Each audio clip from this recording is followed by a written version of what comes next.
saya berikan, dan ini obat insya Allah bermanfaat untuk semua. Tak usah panggil Habib, tak usah panggil Syekh, tak usah panggil Ustaz, tak usah panggil tukang dukun, tak usah panggil siapa-siapa. Anda sendiri laksanakan. Akan Allah subhanahu wa ta'ala merubahkan rumah kita insya Allah menjadi tenang, adem, enak. Yang pertama, bawakan air dan isi dalam air itu garam. Air itu dicampurin dengan garam dan dibacakan dalam air itu Al-Fatihah 7 kali. Ayat 5 ayat pertama suratul Baqarah, ayat Al-Kursi 7 kali, 3 ayat yang terakhir surat Al-Baqarah, lillahi ma fis samawati wa ma fil ardh. Saya ulang lagi, santai-santai, masih ada waktu, masih ada.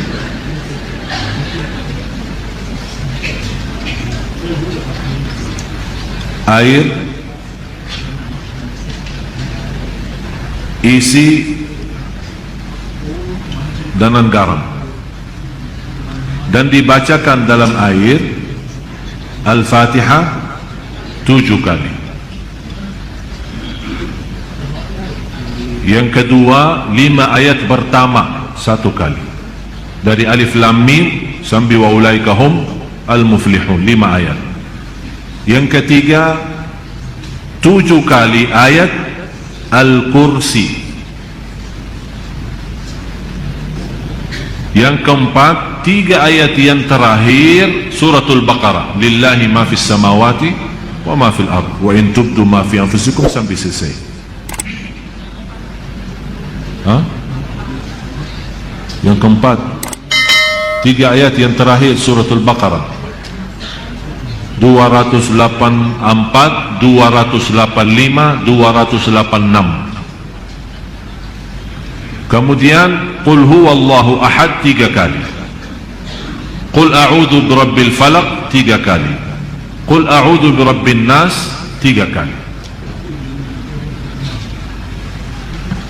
Kalau anda merasa masih asing, boleh ditambah air dan silahkan minum. Bisa diminum. Kalau anda merasa terlalu asing, belum kuat karena garamnya terlalu banyak, boleh ditambahin air. Ini satu, untuk minum. Jelas? Yang kedua, bawakan emper besar, isi air dengan garam. Ini untuk mandi boleh. Bapak Ibu, ini serius saya bicara ya. InsyaAllah anda cuba, InsyaAllah semua masalah dalam hati, dalam perasaan, dalam jiwa, dalam fikiran, InsyaAllah selesai. Ember besar, isi air dan campur dengan garam. Bisa pakai mandi. Ayat yang dibaca sesuai ayat yang saya sudah kasih tadi. Boleh. Bagaimana cara bacaannya? Bacaannya habis anda baca, tiup dalam, bukan meludak ya, tiup saja. Tiup 3 kali boleh, 1 kali boleh, tidak masalah. Yang ketiga, berarti yang pertama minum, yang kedua mandi, yang ketiga ember besar, isi air dengan garam. Dan kalau biasa suka bersihin rumah kan, lap-lap, suka lap-lap kan? Pel? Udah, mulai hari ini kalau pel rumah, baki air yang sudah tercampur dengan garam. Kenapa? Supaya meyakinkan garam itu di dalamnya ada energi positif, dan syaitan dan jin memiliki energi negatif. Jadi kalau kita bersihin rumah dan lap-lap rumah itu pel rumahnya dengan air dan tercampur dengan garam, syaitan tidak bisa masuk rumah itu. Apalagi kalau kita baca ayat Al-Kursi. Termasuk boleh mencucikan mobil kita, motor kita, boleh dengan bacaan seperti ini. Dan saya sampaikan begini karena sudah berkali-kali ada yang memberitakan soal rumahnya ada banyak masalah, saya tidak tahu apa. Dan mohon maaf, selama saya di Indonesia, mohon maaf ya, orang Indonesia terlalu banyak was-was. Jadi kalau merasa ada sesuatu, Ustaz, kayaknya ada di rumah apa-apa, padahal tidak ada. Tidak ada. Oleh karena itu di Indonesia cepat paling laku usaha tukang dukun. Laku cepat. Seperti ada seorang ibu, kasihan, maksud saya kasihan kalau kita mampu menobati diri, menamankan rumah kita, kenapa kita minta tolong orang lain? Inilah sudah saya berikan cara, insya Allah aman, insya Allah yakin, dan tidak ada dalamnya syirik. Itu yang paling bahaya. Ada seorang ibu kemarin minta sama saya tolong untuk masuk ke rumahnya, karena habis saya isi tabligh akbar di salah satu daerah di sini di Jakarta tidak jauh, dan dia minta tolong sambil nangis, ibu maaf saya tidak bisa, kalau mau masuk ke rumah berarti semua jamaah minta masuk ke rumahnya. Jadi lain kali tidak, ini saya sudah berapa lama tidak bisa masuk ke rumah saya. Kenapa? Ada banyak hantu. Sambil tolong Syekh datang, barangkali dalam datangnya Syekh terusir ini hantu.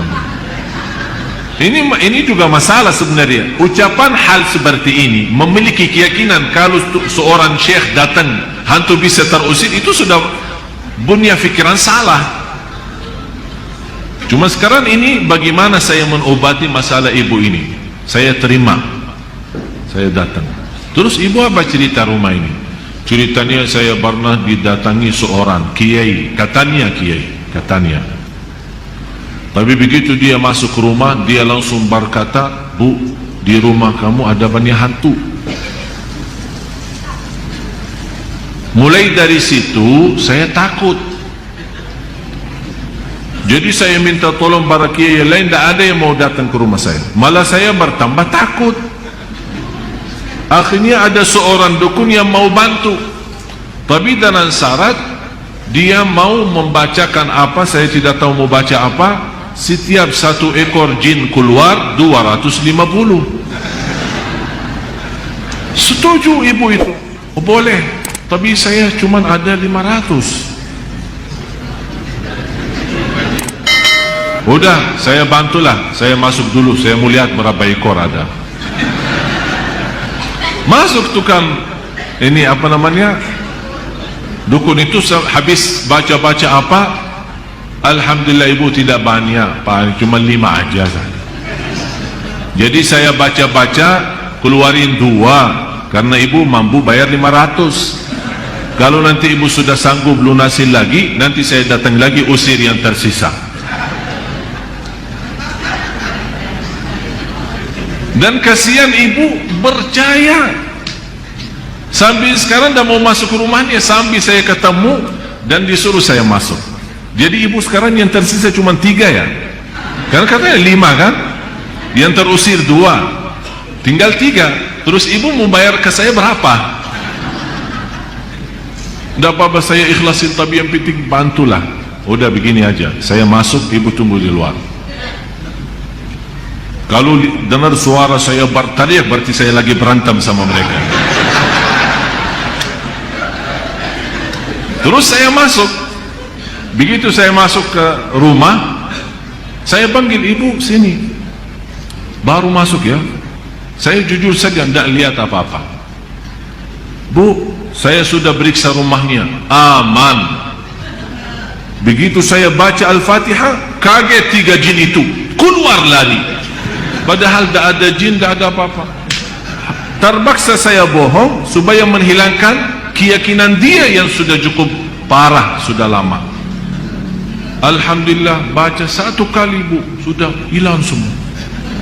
Terima kasih Syekh. Berarti aman sekarang, tidur.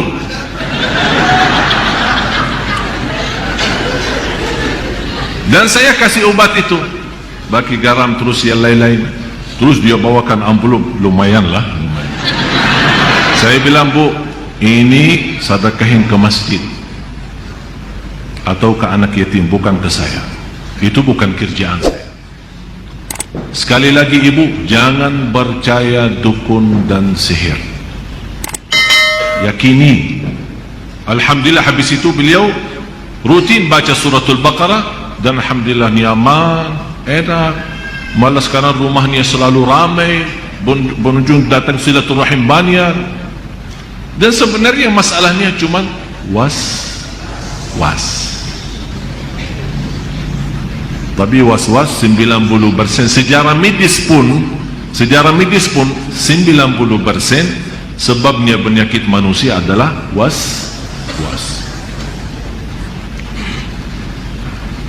Yang terakhir, kalau ada garam batu, kan ada garam apa namanya? Bukannya sudah tahulah. Terus itu kalau bisa dibakarkan di atas arangnya. Kalau ada arang, ya, ditaruhkan garam itu, kemudian dicampur dengan habbatus sauda. Apa bahasa Indonesia habbatus sauda? Tinta hitam ya? Tinta hitam ya? Hah? Udah habbatus sauda, semua sudah faham. Dan insyaAllah dengan asapnya, subhanallah, kalau kita coba, jangan takut, akan pertama akan apa istilah, meludak ya, ada suara keras ya. Jadi jangan takut tuh dibom rumahnya, jangan takut. Ini insyaAllah dengan suara ini, subhanallah, jin dan syaitan semua lari, tak kuat. Dan insyaAllah apa yang saya sampaikan ini insyaAllah bermanfaat banyak. Ini semua Bapak Ibu ikhtiar, tapi semuanya harus kalbu kita yakin kepada Allah subhanahu wa ta'ala. Dan itulah Allah subhanahu wa ta'ala memberikan, kata Rasulullah SAW, Allah menghalalkan bermacam cara obat, silahkan, kecuali berobat dengan cara syirik, tidak boleh.